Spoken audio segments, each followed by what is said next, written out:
that President Trump never had anything to do with Russia, and the Russia collusion hoax was a massive fraud perpetuated on the American people from the very beginning. And the worst part of this is Obama knew that truth, and so did all of the other corrupt officials involved in this scam, including former... And the reason some people think, wow, I don't know, I remember that economy when he first came in being pretty good. Yeah, it was pretty good, because it was my economy.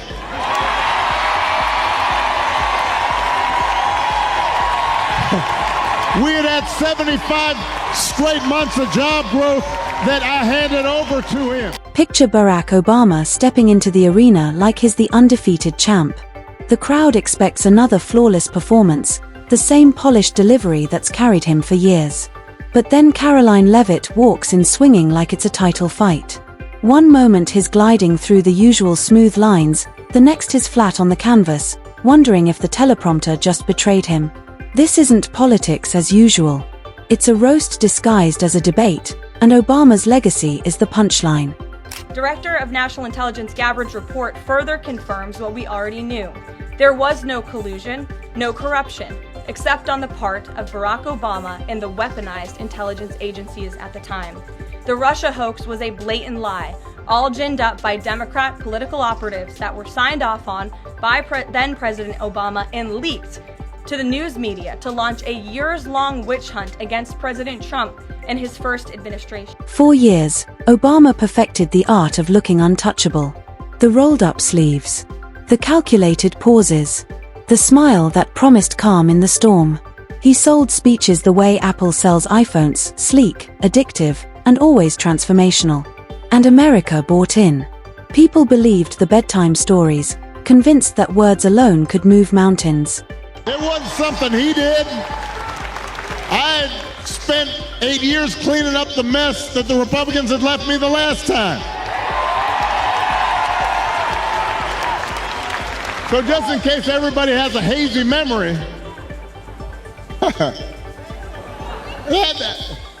he didn't do nothing except those big tax cuts. Then came Karoline. She didn't nibble around the edges, she brought a sledgehammer. His carefully staged image, cracked. His legacy, shaking like drywall in a hurricane. What would you say to people who believe that you're only releasing these documents now to improve your standing with the president after he said that your intelligence assessments were wrong?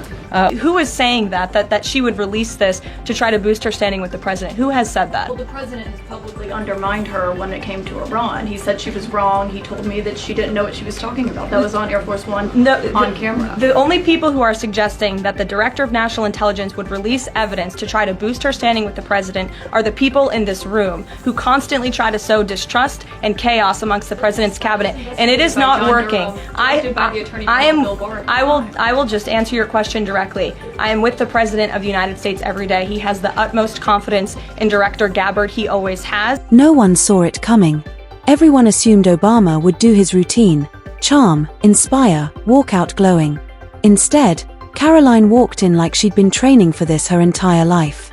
No soft jabs, this was demolition, pure and simple.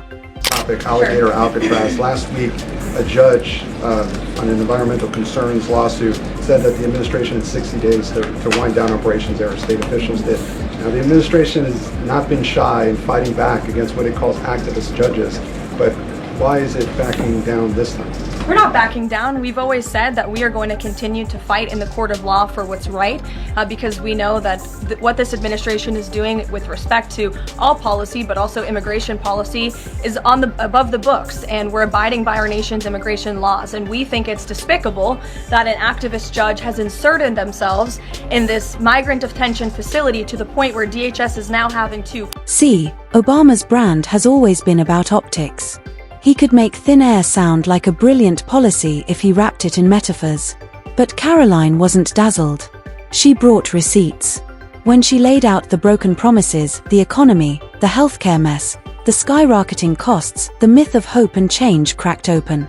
While Obama told stories, families were clinging to their wallets. Karoline bulldozed through the fantasy with brutal clarity. If you follow regularly what is said by those who are in charge of the federal government right now, there is a weak commitment to what we understood, and not just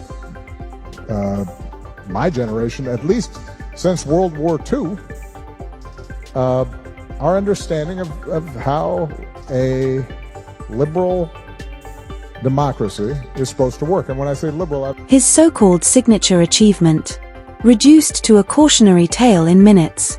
Obama tried his classic move, lean back, stay cool, talk smooth like a jazz solo.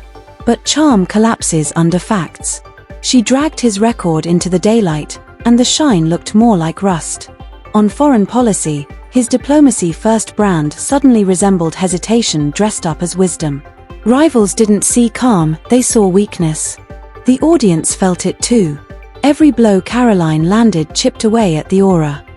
Obama's lying about that in front of the whole world. They lie about everything. You don't think they would cheat? And I'll knock on some wood here because we got 2 months left. I am extremely proud of the fact that over 8 years, we have not had the kinds of scandals that have plagued other administrations. If every word that comes out of your mouth is a lie, you can't tell me that I'm not allowed to suspect. And because I had made a promise to the American people that I would not fall into some of the familiar habits of Washington. When you're doing like low-level scams, like small counties where you have corrupt people that are working the voting machines, how many Republicans are paying attention? And she wasn't just throwing haymakers for show. Every shot had strategy behind it, facts, stats, evidence. It wasn't chaos, it was precision. Like a master chef revealing that the celebrity on TV actually burns toast. The illusions shattered. Obama was my favorite president. He's the best spokesman, other than Clinton, of all time. Now I think he's a liar. Yeah. I look at that thing of him saying, he said there's very fine people on both sides. Who said that there were very fine people on both sides? That's not what he said. Like, you missed the game. The game is way past where you were. And you guys are still doing goofy, like taking people out of context and not knowing that people are going to make YouTube clips showing what he actually said versus you. And it's going to undermine your credibility even more. Then came culture, Obama's comfort zone. The playlists, late-night jokes, the hip dad vibe. Karoline stripped that veneer clean. Cool doesn't pay rent. Spotify playlists don't lower medical bills. Behind the charm, division deepened, promises evaporated, and real issues were shoved aside. She called it all out, sharp, funny, ruthless. The room shifted. Obama's smile tightened. His answers thinned.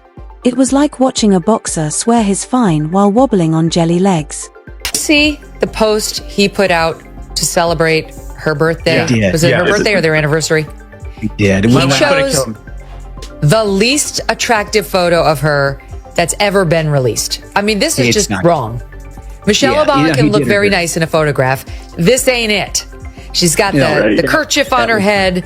They're about 20 feet apart in this intimate dinner. And he looks great. This is classic, right? Like, he's like, this is a great picture. He's got the 1,000-watt smile. And she looks terrible. By the end, Obama's shine wasn't just dulled, it was warped. The polished brand he'd built for over a decade now looked like a funhouse mirror. Karoline didn't need decades of experience or a team of consultants. She needed guts, clarity, and the refusal to be hypnotized by charisma. And that's why this didn't feel like a one-off exchange. It felt like a turning point. You never seen it? No. He gets a glass of Flint tap water, and I swear to God, he drinks it like this. Blushes. Can I get some water? I really did need a glass of water. This is not a stunt. Usually when something isn't a stunt, you have to say It's 100% a stunt. When was the last time a president stopped a speech to ask, can I get a glass of water? They would never do that. They would have water ready for him. I mean, he's crushing it on the tariffs, foreign policy, just got nominated for the Nobel Peace Prize. If not Trump, then who? Honestly. Barack Obama got the Nobel Peace Prize after 9 months in office. He had done nothing. He gave a nice speech about Muslims and they gave it to him. She ripped apart the promise of unity, exposing how polarization exploded instead of healing. She torched their education reform rhetoric, reminding everyone that student debt ballooned and schools barely improved. She dismantled his foreign policy, showing adversaries cashed in while Obama delivered speeches. And through it all, she never raised her voice. She just laid out the receipts and let the facts burn through the spin. It's amazing. Every word she says about Barack Obama is negative. I can't think of her sitting there just waxing poetic about him, complimenting, he's brilliant, he's a great dad, he was the greatest president, whatever a normal wife of Barack Obama would say. Every time she opines, it's something that reflects poorly on him, how he's insensitive, how he's not a talker, how he doesn't know how to relate to people, he doesn't keep the same schedule as she does, and now we're talking about you can have a bad decade in a marriage? I think that's a very unhealthy position to take, or to advise other people to gut it out. Obama tried his greatest hits, calm tones, smooth pauses, the above-it-all vibe. But this time the calm looked like stalling. The pauses looked like panic. Karoline was relentless. Each rebuttal chipped away until the aura itself collapsed. Obama wasn't humiliated, he was revealed. And what people saw wasn't invincibility. It was smoke and mirrors. Tulsi Gabbard said in her press conference that we have proof that Obama committed treason. What is she stating is treason? What Obama and Comey and Clapper did to Donald Trump is they framed him for treason. What do you call that exactly? Framing the sitting U.S. president? She said treason. I don't think legally that's technically right. I think John Brennan did commit treason, and Obama as well, when he armed al-Qaeda in Syria. The aftermath said it all. Clips went viral.